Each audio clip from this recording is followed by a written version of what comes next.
All right, pretty excited today. We got another Top V testimonial, but even more exciting through a well-known coach at Top V, Juan Espinosa, who was also a testimonial. 91.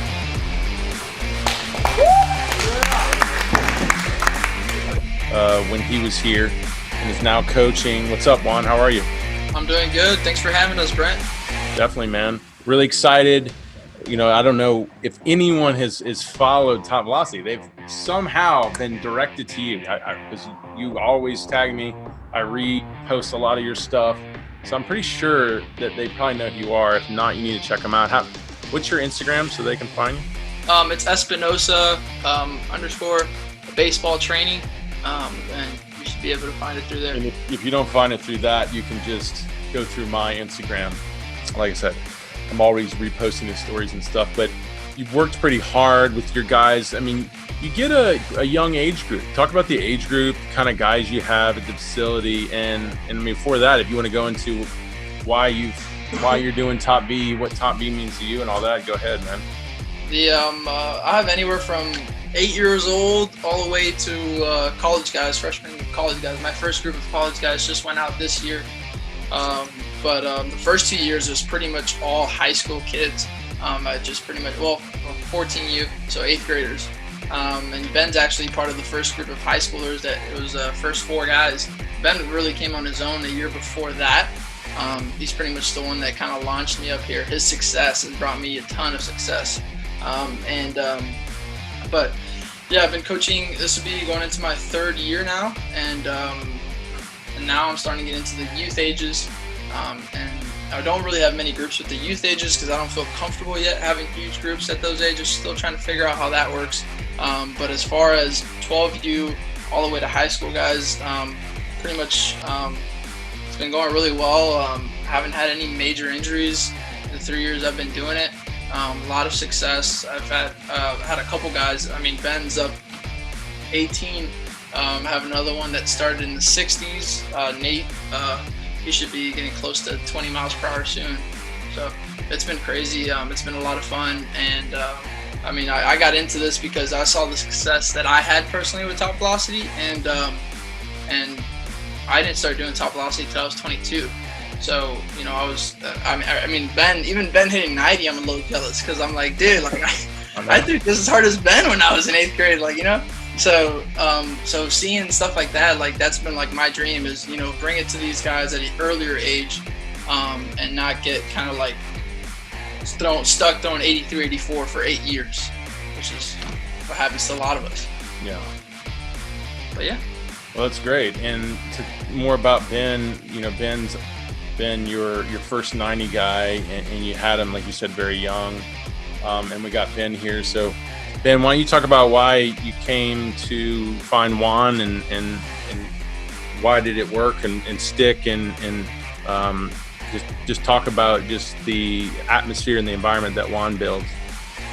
Yeah. I mean, the way I kind of met Juan was he was a trainer at a facility that I worked out at. And I kind of figured out that he was a pro baseball player at the time, you know. So I came up after the lesson that we were having, and I was like, you know, what are some tips that you could give me, because I'm a baseball player too, you know. What are some tips that you could give me to kind of work on some baseball stuff? And that was kind of the way our first lesson kind of got started. Once I asked him about that, we got a private lesson set up, and once that started, you know, that just kind of led up, and we've been going ever since then. I think that was January of 2017. I mean, the atmosphere, it's so much fun to be around. I mean, it's just every single lesson. I mean, it's just fun. You work so hard to like reach certain goals, and then once you get it, like all the guys around you are going crazy. I mean, even in my 90-mile-an-hour video, I mean, all the guys were jumping. It was dog pile. Like, it was so much fun to be around. It's such a good atmosphere, such a supportive atmosphere, you know. I mean, it's awesome. So what was it like going from those traditional individual lessons into getting into the group training and going through all the programming? I mean, it was more gradual for the first year and a half or so. I mean, I had gotten into a couple of smaller groups of like 2 or 3, 4 guys at a different facility before he had GAC open. We would go in groups like 3 or 4 and work like that. And then once he got GAC, that's where the business that he's grown really took off. We do bigger lessons and stuff like that. And I mean, it's kind of how it works. What's been the things that really helped you a lot? Like, what are the things that really changed you and helped you make your velocity gains? Because it sounds like you came in. What was your velocity when you came in? Before I met him, I was topping at 72. Okay, I was an 8th grader.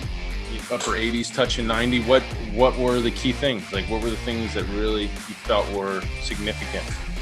The weight room, 100%. I mean, getting in the weight room as much as possible. I mean, because like the weight room sucks the first time you do it. Like, it's brutal. Like, you go home sore as crap. Like, you can barely walk half the time after doing a leg day.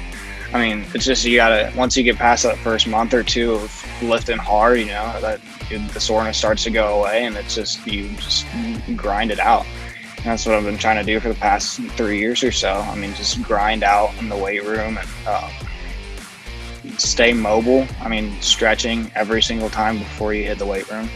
That's so important to me. Like, I get at least 15 minutes of stretches and before I go to the Y or whatever to work out. I mean, it's staying mobile and being strong in my movements. I think that's been the biggest key to gaining the velocity.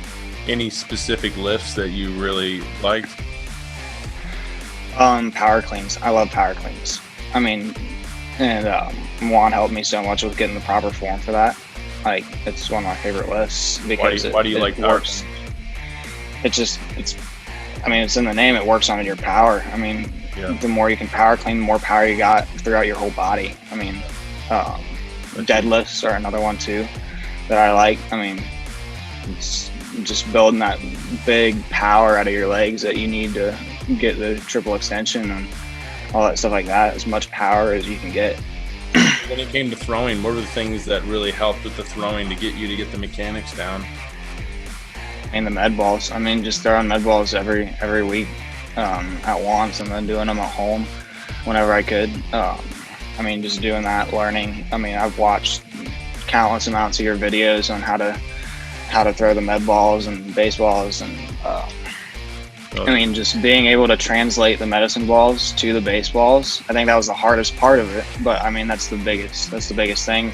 That's where I made my jump from the mid 70s to low 80s. That's translating my med ball throws to my baseball mechanics, and then from there being able to get in the weight room and continue to get stronger.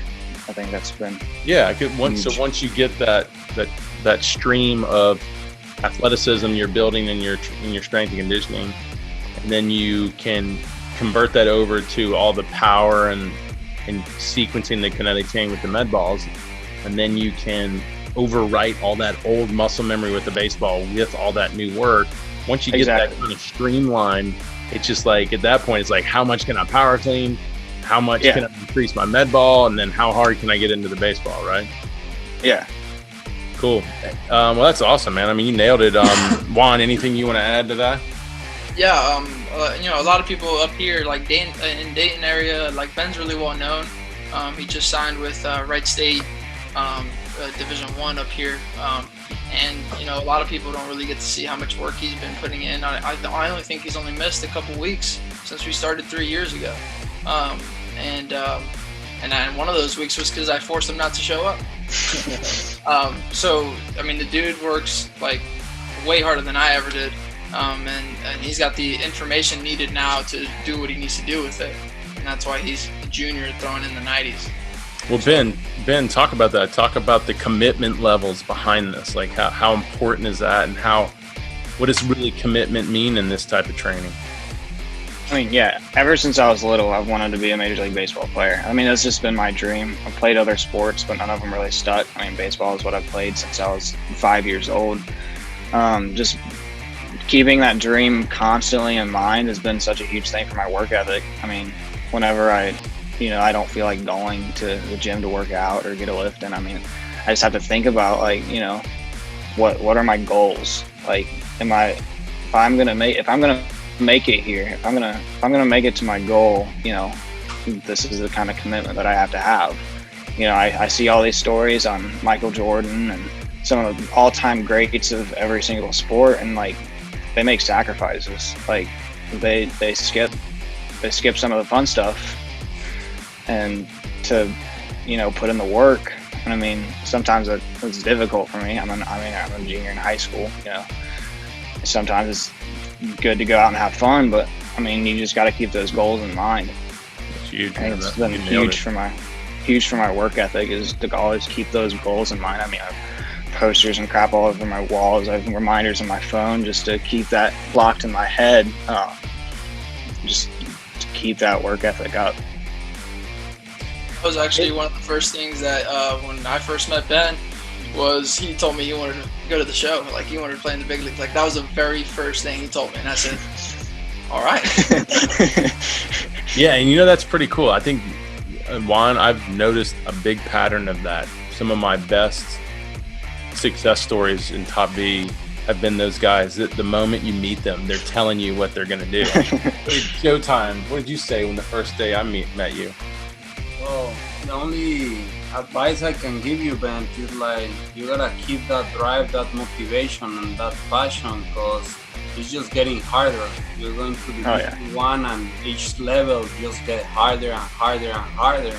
So if you don't have, Brenda and I, we were talking about this yesterday. If you don't have that drive, that hunger, that clear goal in your head, like adversity in this game is real, and if you don't stick to your goals, like that's why people quit and never doesn't make it. Because in this sport, you gotta understand that failure is part of the process.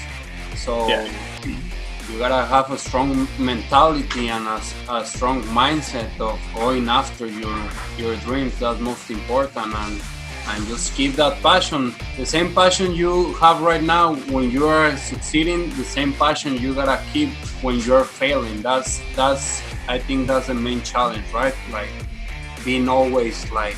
Well, I think that's what happens. I think you're right. I think what happens is guys either, they set short goals and they hit them, and then all of a sudden you don't hear it in them setting those next goals.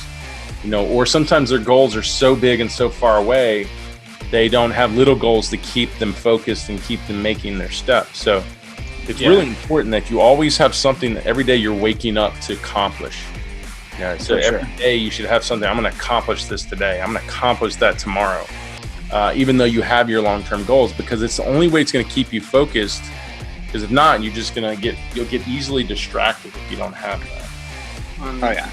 They always say, man, it's easy to pitch good when you're feeling good. But this is what separates you from average to do good when you ain't feeling good. What I'm saying is like when you're in struggles, that's when you really gotta be working hard, keep that motivation, because that's a challenge in this career. Yeah, I mean, it's like even with you, I'm sure when you hit your 90, you're going to be able to make that 90 more consistent or at less effort, and then you're going to go to the next level. I'm sure. I mean, what are your goals now? The next goal is hopefully. I mean, it's like I said, it's a goal, but 95 by the end of senior year. That's 2 years away. I have 2 years to get in the weight room and continue to work. And I jumped 18 in 3 years, and I know it gets harder as you keep on climbing, but I'm trying to, like I said, setting stupid goals for 105 by senior year. I want to set something that I think is realistic. 95 is pretty insane too, but that last 5 or that next 5, those next 5 are going to be come tough. Yeah, it'll be 10 times harder than your first. Oh yeah. So, well, good, man, and that's important. You have to go in there with that mindset and work for that. And so, I mean, I think you're lucky you have a great coach with Juan. You have a great facility there representing TopVelocity well. Juan, talk about any other guys you got coming down the pipeline? Yeah. I have a couple guys that are, two of them are actually in college right now. They're high 80s. One of them is Andrew Dreyer. He's up to 88. So he's getting close. You got Grant Harris. He's up to 88, 89 indoors, but he's going to be a third baseman in college, so I don't know what's going to happen with that. You got Dillhoff's been up to 87. He's going to D3 in Indiana. But those are my college guys, and I have a couple other high school guys, but they're still not up in the mid-80s yet. Well, let's end it here, man. Any last words before we tell everybody how to find you?